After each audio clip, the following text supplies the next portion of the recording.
Hello, it's Oren Prunken, and today I want to talk about following up. So back last week I got a question from someone about how do you actually go about following up with a prospect that you've been in contact with, and this is particularly around someone that you have already delivered a proposal to. And the person that I'd been speaking to here said, we have delivered a proposal to a prospect, and then we've heard nothing. So what we do is we just go about following up with them by saying like, hey, did you get my proposal? Then not hearing anything and replying and saying, hey, is there anything else you need? And then this process goes on, and it's like a one-way follow-up conversation where they're not hearing anything back from the prospect. So that's really interesting.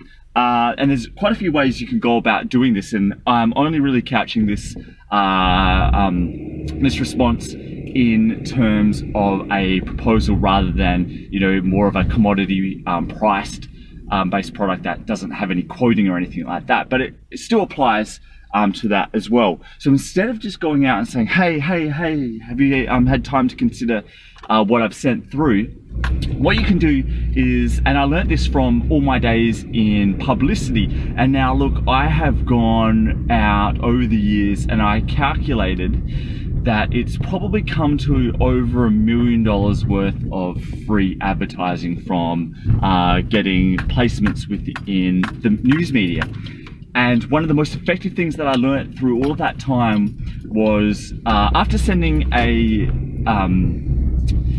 press release, and now the caveat to that is I don't always think a press release is the best idea, but let's just pretend it is. And after you've sent a press release and you've heard nothing, what you do is you strategically leave out some information from that, such as a quote or a photo opportunity or a different angle. So you've really got 3 different things that you can now follow up with a news outlet with, saying that I've got a new photo angle, a new angle, I've got a new photo opportunity, and a new person that you can add as a quote to this original story. That gives you 3 opportunities to follow up with them. So the same strategy applies for following up with someone that has created, that you have quoted on for a proposal, is strategically leave out some of the offer to them from the original proposal, and that gives you the opportunity to then go out and then strategically every week or so, whenever you want to follow up, to say, hey, look, I've got this extra thing that we can add to the service. In other words, a bonus.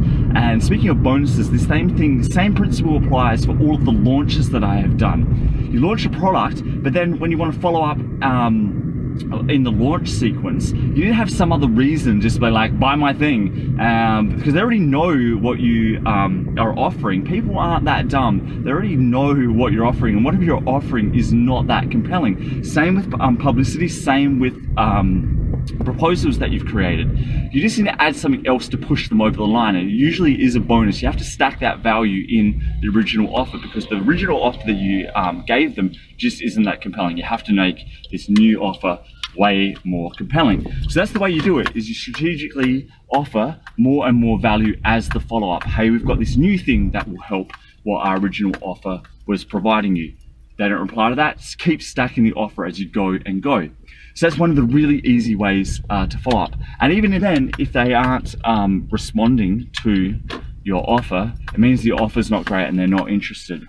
What do you do then?